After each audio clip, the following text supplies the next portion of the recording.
but I think there's a level of relief and release that is going to come from this.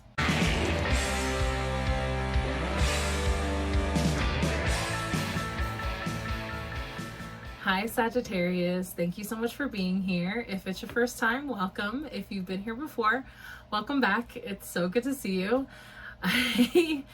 I don't know why, but right before we were getting this started, I got the song What's New Pussycat in my head out of nowhere. Tom Jones. What's new Pussycat? Whoa, whoa, whoa. So if that means something to you, please let me know. I would love to know why I have that in my head.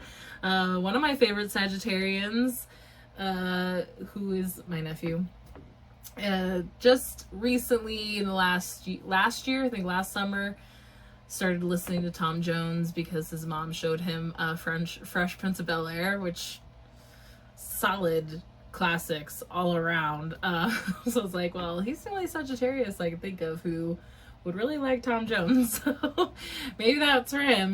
Maybe he's getting to the age where he can watch these. He's 13, so who knows.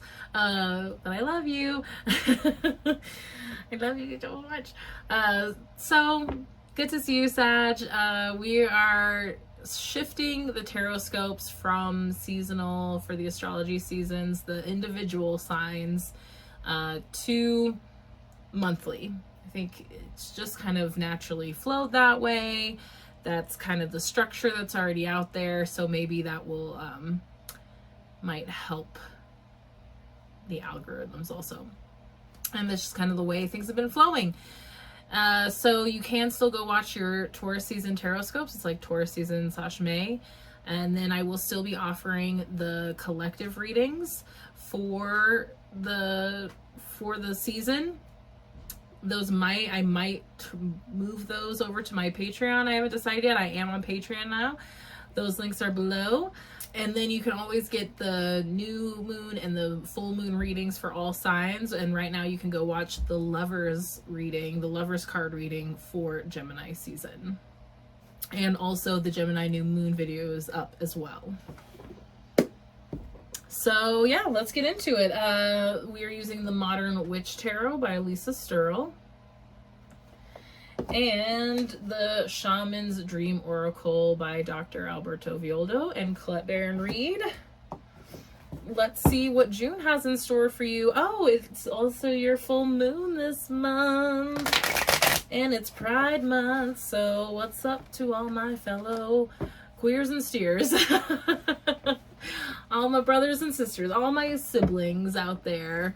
I love you, and the world would not be the same without you. So we're here. We're in it. Your Sagittarius, your full moon is on the 14th. It's also the strawberry moon. Okay. Ooh. That's so funny because I was just looking at the cards I have downloaded or uploaded for this.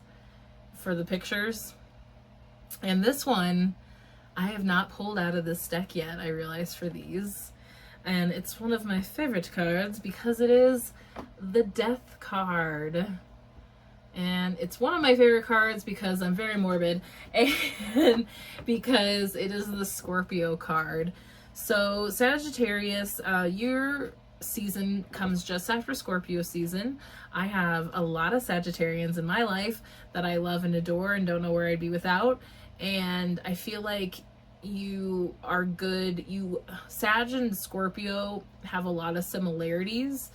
They can match each other's intensity and passion, which is why they are really good. They're usually really good friends, or like family members. I do not recommend that you date each other. If that's worked out for you, please let me know, but I have not seen one yet that's worked out. So the Death card too, though, is really about huge transformation. about inevitable transformation. And although it can be similar to the Tower, I feel like it's transformation or endings that come out of nowhere. With death can sometimes come out of nowhere, but it's something that we all know is inevitable. And death in this sense really just means like big endings. When I pull the death card, it does not mean someone's gonna die. It doesn't mean you're gonna die. I've heard that before. I don't subscribe to that, so that does not exist in this world here. Also because I think it's a great card. There is something about it that can look very menacing, but if you look closer at the people kneeling in front of death, there's a savior factor or a surrender, like something about it's almost like being grateful for the ending. This is something for you, Sagittarius, that you really, if you really dug deep down, you would see that you want this to be over. It's something that you will grieve, of course. But the thing I also love about this card is if you look in the back, you can see that although it is a dark night, a dark, tragic night, there is a new day dawning on the other side.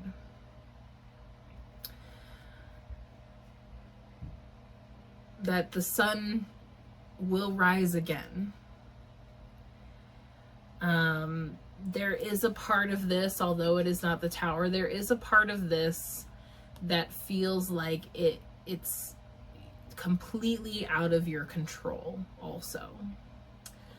That there could be factors about it that on paper it would say like, oh, well, you could have done this, this, and this to prevent this from ending. But in a universal, divine, grander scheme of things, it was inevitable.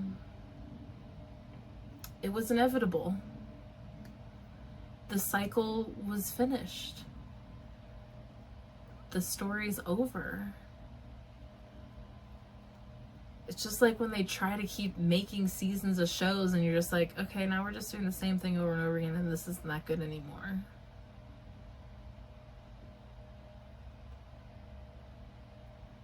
All good things must come to an end. There's a lot of metaphors and songs that we could be singing. It's funny that What's New Pussycat came up because now, because of an ending, it's what is new. What happens next? Okay? Let's not dwell here. We accept it.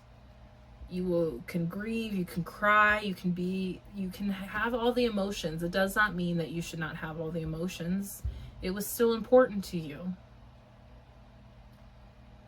But it's like the party's over, the bar's closing, everything comes to an end, but there's what comes with an end inevitably is a beginning.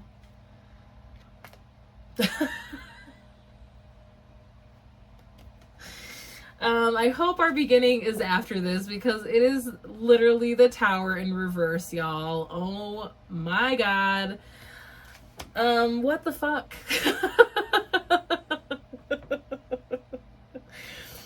I'm gonna say that this is just confirming that I said it was inevitable, okay? Because I literally said, I know it's not the Tower, but it feels inevitable that there are things that you could not do to prevent this from happening.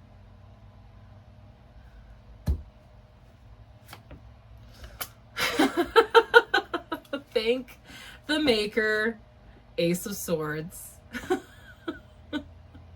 I was like, please be a beginning. Please be a beginning for these poor Sagittarians. Oh my gosh. Please. Like, this is a lot. This is a lot. But at the same time, it's like, they're like, do not fight it. This is not something that you need. This is not a hill that you need to die on. This is, it's okay for it to be over. It's okay. I know it sucks, and you didn't totally want it to be over. There are so many things about it that you loved. But I think there's a level of relief and release that is going to come from this, that you don't even realize how much of a burden it's been until it's over. You know what I mean? Like, this is like Captain Hindsight stuff. Like, it's like when you break up with somebody and all of a sudden, because you're seeing them in almost like a totally like different, like a disconnection than in like a love connection to disconnection, a lot of things come to light that happened in the past that you were seeing through a lens of love.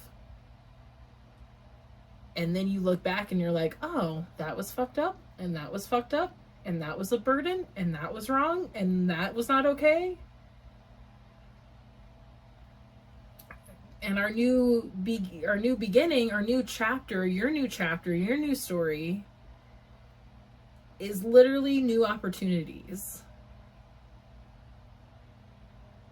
Like new ideas, like new opportunities to the point of you wouldn't even know. It's like this all has to end for these things to even come in. Sometimes you just gotta let it all fall.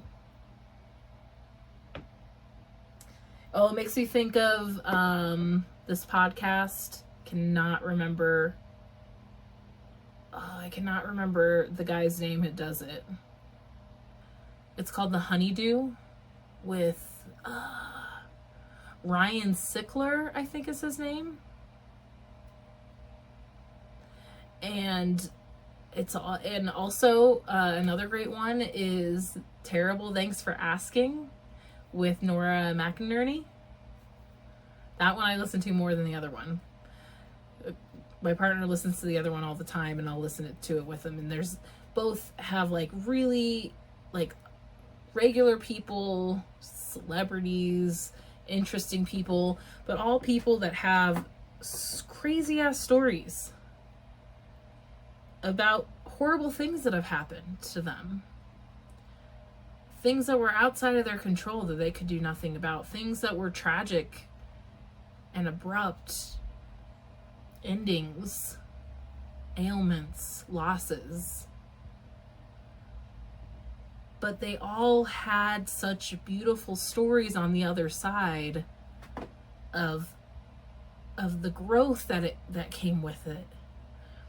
That the things that opened up for them that they would have never even imagined if these traumatic things didn't happen to them. And I can totally relate, and I'm sure that some of you can relate too. That, yes, you have trauma. Yes, I have trauma. Do I have PTSD? For sure. Do I have to function in the world differently than I did? Yep. But I would not trade it. I would not know the things that I know. I would not feel the things that I feel. I would not have the things that I have. An astrologer tell me it's probably been a little over 10 years, maybe 12 years, at one of the first metaphysical fairs I went to. And she said to me, One day you'll be on the other side of the table. One day you'll be doing this, helping other people. And I was like, okay. Doubt it. And I haven't done that metaphysical affair, but I've definitely had tables and booths at places, and I am on the other side of the table. And a lot of part of why that's happened is because of the endings, the losses, the sadness, the heartbreaks, the lessons, the traumas, the tragedies. It changes us. You will forever be changed. But all your time before that was enjoyable, all the things that you've won and gained before that are worth honoring. It's also about honoring, giving it its moment, saying thank you for the time I did have doing this thing with this person in this place.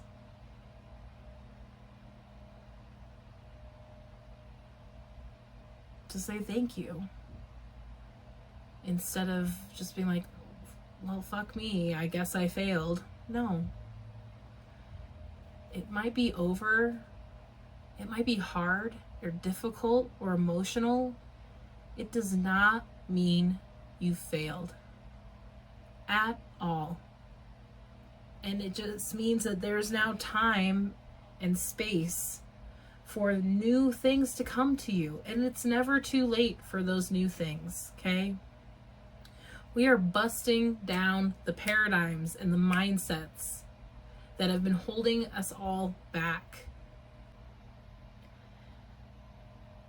It's clearing the space for new opportunities, new ideas. That's what I'm saying. It's like things you wouldn't have even thought of if you hadn't gone through the whole situation in general, because this is just the end. How, like, you also have to look at everything that happened that got you to this point. Don't just focus on this.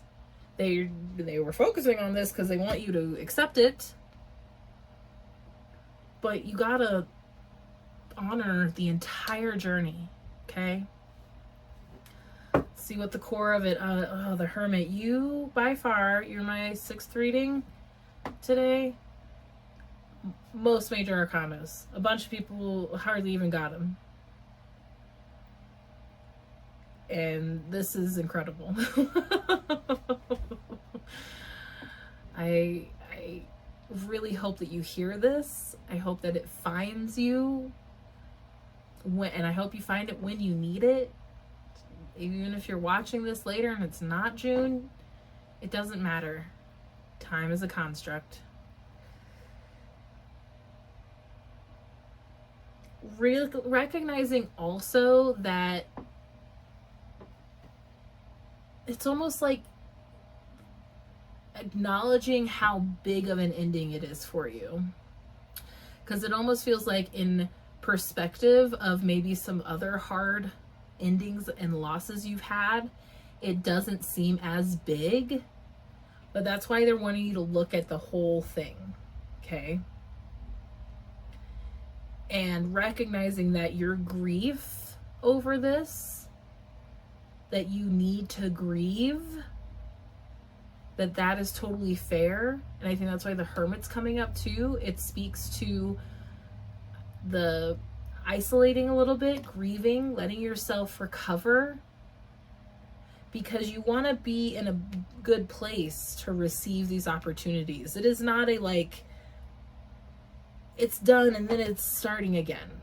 This is, I wanted you to know what was on the other side, but this is like, it's finished, and then you have to let the dust settle. You have to let the body cool. You have to let, you know, the coals cool, the fire dim, whatever expression you want to use. You have to let it not just end physically, but having a little bit more closure emotionally. If it's almost like, and it's funny, it doesn't feel like it feels like a person for some people, but for other people it feels like a job, like something that you were at for a long time, a career, a business, like something that you really invested in for a long time, and it's just like things have changed, things are changing, and it could be it very well could be a person.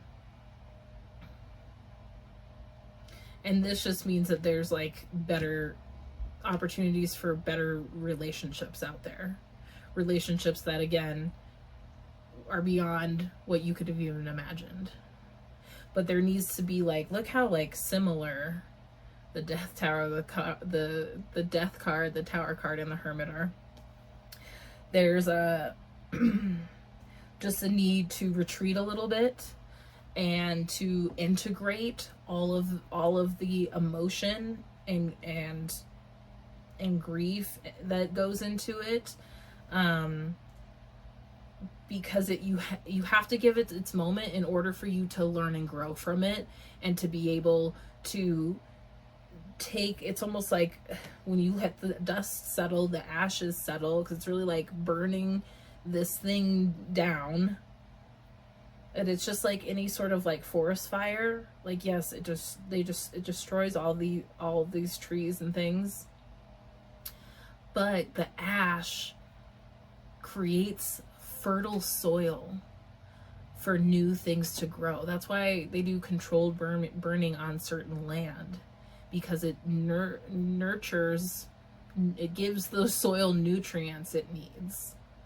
So it's like you needing to make sure that you're getting the nutrient part from this, from the ending, from the finishing burning, before you find these new opportunities. Okay. And that's where it's like,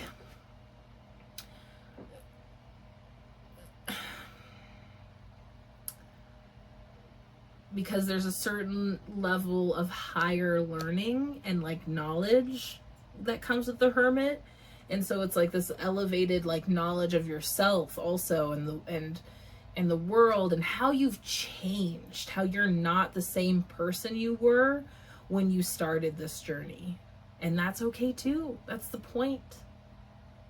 And finding more better opportunities that are more aligned with who you are now. Okay. Whew, Sagittarius, getting deep. I'm really glad you're my last one today.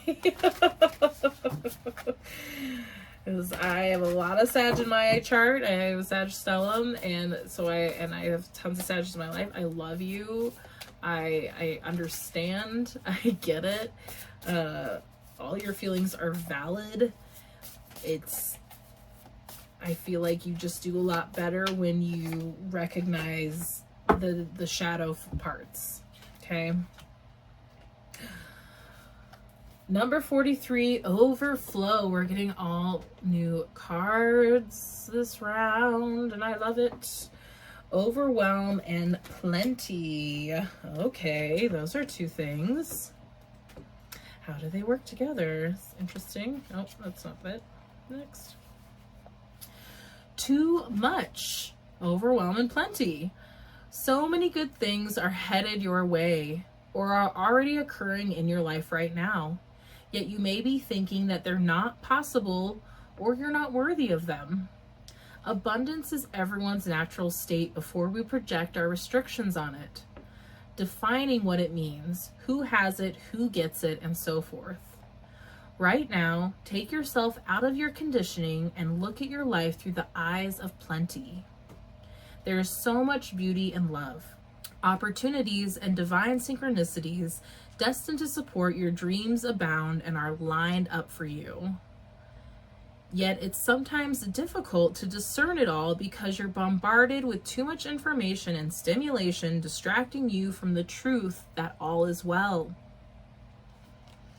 So that, okay, I was like, where are we going with this?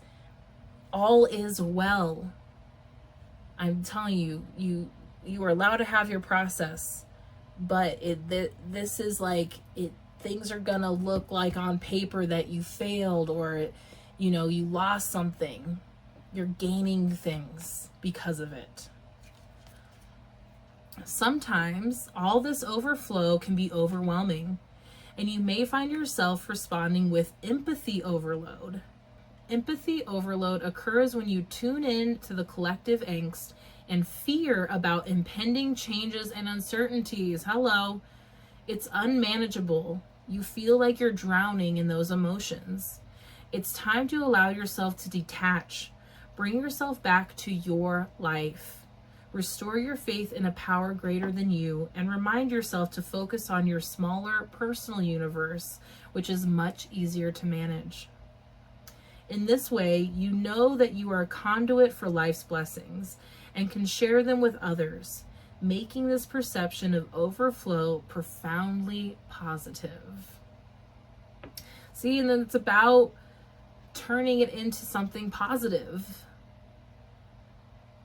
And you probably are experiencing empathy overload right now.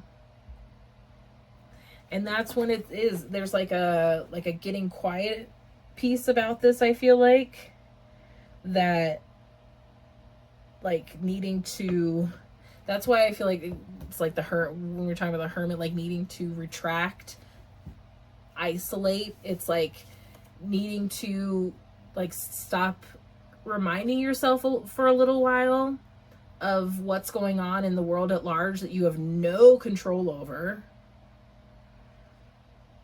and focusing on what you do have control over. Making sure that you are in the right place to receive the abundance, okay? It's on its way. It's coming for you, Sagittarius. Whew.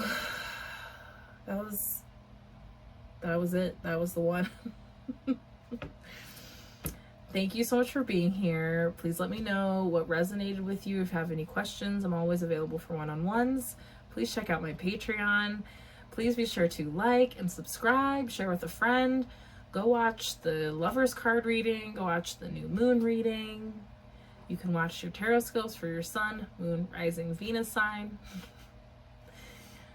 Is that all the information? Oh my gosh. Thank you again for being here. And I will see you next month. Bye.